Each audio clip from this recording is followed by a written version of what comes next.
Hey there, it's Yuko, the former teacher turned instructional designer. I thought I would take you through another one of the soft skills learning modules that I created in Articulate. This one is designed for a corporate setting. It is in cross-cultural communication. Okay, so this is in the course preview. So here we have the title, it's cross-cultural communication. I'm the author. And this time I've put in my logo at the bottom as well. All the images I've used are stock images. So this 4-lesson soft skills course in cross-cultural communication is designed for multinational corporations, professionals undertaking secondments or their first international role, and those looking to refresh their cross-cultural communication skills. So in our globalized world, it is more important than ever to have international mindedness and cross-cultural communication, just so we can understand other cultures and our own cultures, and we can ensure that we don't offend and have the most productive engagements with others. Now this is only 4 lessons because I have a course introduction and my 4 lessons.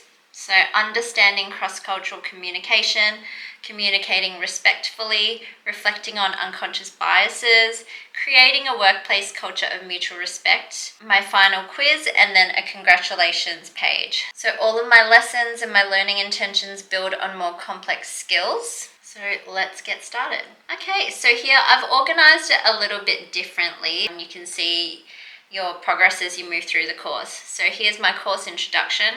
I try to keep everything along the same theme. So I use my brand colors, that deep purple, and I used my brand font, which is Poppins. It's a nice sans serif. It looks really clean.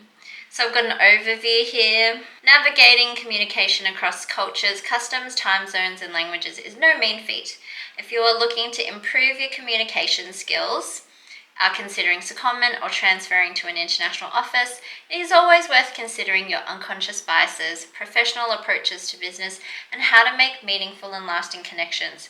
So everything that's written in, I created myself, unless it references something or it's a direct quote.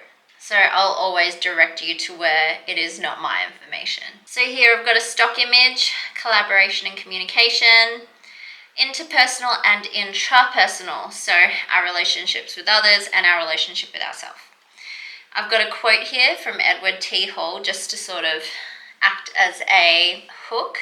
One of the most effective ways to learn about yourself is by taking seriously the culture of others. It forces you to pay attention to those details of life which differentiate them from you. And we go into our learning objectives. So there are 5 different learning objectives and they graduate in complexity according to the Bloom's taxonomy command term verbs. So my first objective is to understand cross-cultural communication. My second one is to communicate respectfully with team members across various cultures. My third one is to employ intuitive problem solving and communication skills to prevent and resolve conflict. My 4th learning objective is to reflect on unconscious biases that may be affecting your workplace culture. And my 5th learning objective is to create a workplace culture of mutual respect and successful cross-cultural communication. So again, my buttons are all explicitly worded. Continue to lesson 1. You can see here I've finished my course introduction. There's a little tick there. I'm into my first lesson, which is understanding cross-cultural communication. I've got my 1 learning objective, which is to understand cross-cultural communication. So we start with breadth again. I've got a definition, a direct quote from Berkeley Executive Education. I've linked it so learners can see where I got this information from.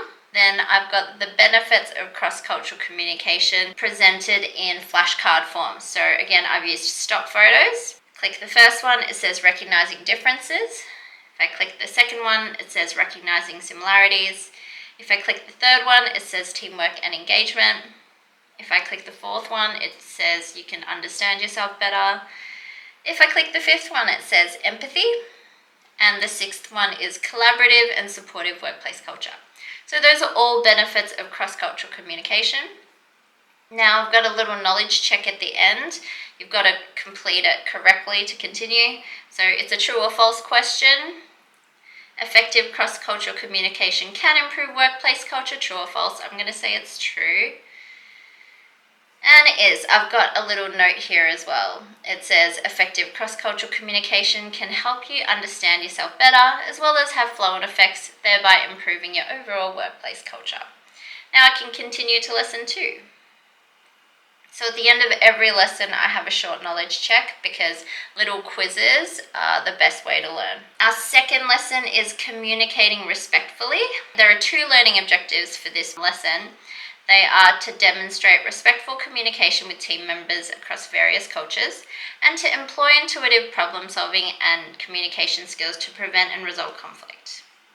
So here I've got a little quote on a stock image overlay. It says, treat people the way you want to be treated, talk to people the way you want to be talked to, respect is earned, not given, by Hussein Nisha. I've got click-through tabs of information, and it is how to communicate respectfully. So our first little tidbit is active listening. Then I've got a longer explanation with a stock image.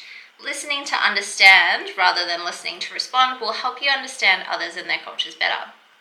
Number 2, restate what they have said.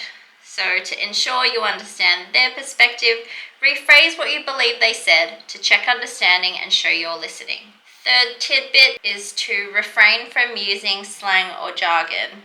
So when communicating in a culturally respectful manner, use terms and phrases that are universal, rather than place or culturally specific slang or jargon, as this can cause confusion.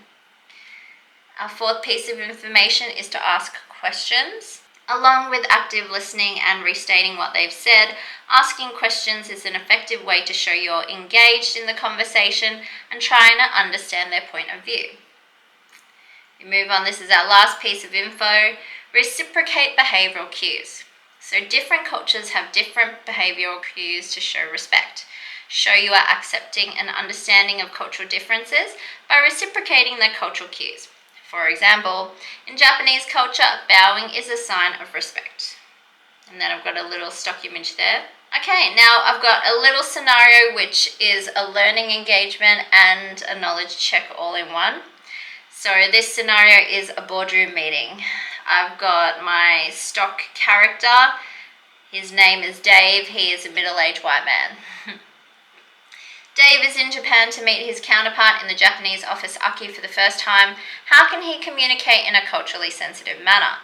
Aki asked Dave about his family and the weather. Continue.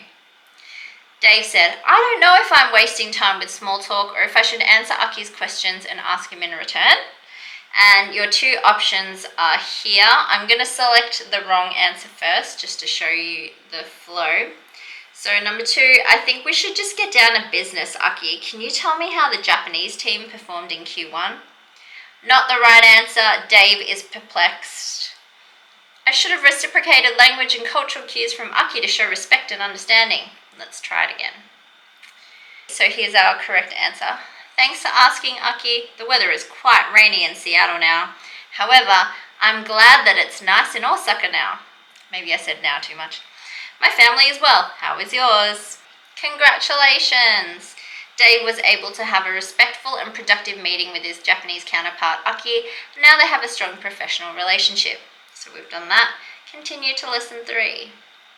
So I used Japanese examples because I am familiar with Japanese culture. Now, our third lesson is reflecting on unconscious biases.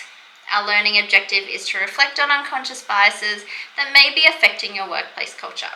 So here, I've got a YouTube video that I embedded from Atana on hidden biases in the workplace, and it's how to understand unconscious biases. So I'm going to click it. Our brain is hardwired to trust what's familiar and be suspicious of what's unfamiliar. It's only a minute long. It's a basic survival instinct that's helped keep us safe for thousands of years. We unconsciously sort things into familiar versus unfamiliar.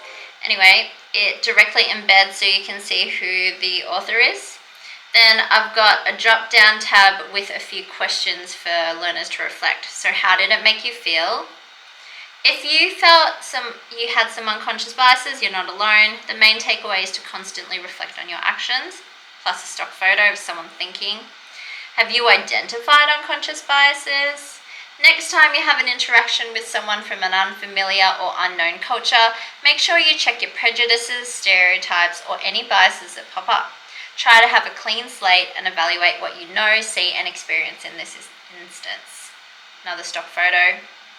Lastly, how do you approach interactions with unknown or new people? Try to listen with respect and have an open mind. If you're unsure, check for clarification. Alright, here's my knowledge check. What is considered unconscious bias? So, the options are prejudice, stereotypes, rejection of the unfamiliar, or all of the above. I'm going to go with all of the above. Yep, so they're all examples of unconscious biases. Now on to lesson 4, our final lesson, creating a workplace culture of mutual respect. Our learning objective is to create a workplace culture of mutual respect and successful cross-cultural communication. So cross-cultural communication in the office, I have a link to Forbes, and they've provided a variety of strategies for global teams. So I also added, ensure you're self-aware and have an open mind in order to ensure cross-cultural communication. If in doubt, just ask and learn more about different cultures. And we have an interactive image here. This is a stock photo, so if I press this plus, develop cultural awareness, and there's a little bit of a deeper explanation. Actively listen with a deeper explanation. Be respectful with a deeper explanation. Be curious. And then lastly, check your unconscious bias. So none of this is new information. Now, this is kind of a scenario, a multiple choice question. So you know that Alanud, a co-worker from the UAE, is fasting for Ramadan. The manager suggests a lunch meeting. What should you do? Our first option is to accept the lunch meeting. You're not fasting. Number 2, suggest a dinner meeting instead. Number 3, suggest a meeting in the office without food or water to respect Alanud's fasting situation. Or number 4, check with Alanud to see what she would prefer. So I selected check with Alanud because you're always meant to clarify if you're unsure, and you don't want to make assumptions, because maybe even though she's fasting, she's fine being around food and water. It's always best to check with the person involved if you're unsure. Now continue to final quiz. You have now learned various strategies for cross-cultural communication. Let's check your understanding. Start our quiz. Okay, true or false? Effective cross-cultural communication can help you understand different perspectives across the organization. True. Cross-cultural communication involves, and then we select all that apply. So recognizing differences, recognizing similarities, empathy, and understanding yourself. I'm not going to check only speaking English. That's correct. And our last question, how can you prevent unconscious bias? 1, ignore people. 2, evaluate what you see and experience. 3, judge people based on their looks. 4, base what you know about a culture on TV characters. So I'm going to go with number 2, evaluate what you see and experience. That's correct. And here's our quiz results. I got 100%.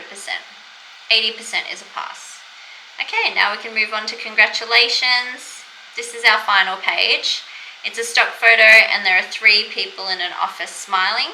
Well done, you've completed this learning module on cross-cultural communication. Now you are successfully able to, and then I've relisted all of my learning objectives. Then I've got a little segue to instructional design and learning and development. This soft skill learning module on cross-cultural communication was created by Yuko Instructional Design, me. If you're looking for bespoke learning solutions for your business or organization, then contact me, and then I've got a link to my website, and I've got a giant version of my logo. And that is my cross-cultural communication module that I created in Articulate. So if you liked this video, then please like and subscribe. Remember, I created this all by myself. I did link to some websites and YouTube videos, but I referred to them and linked to them directly so people know they're the authors. All of my images were stock photos, and I plan on using this as part of my instructional design portfolio. So if you're a teacher transitioning to instructional design, or you're an instructional designer, then I'd love to hear from you. Put any comments or questions down in the comments. Thank you. See ya.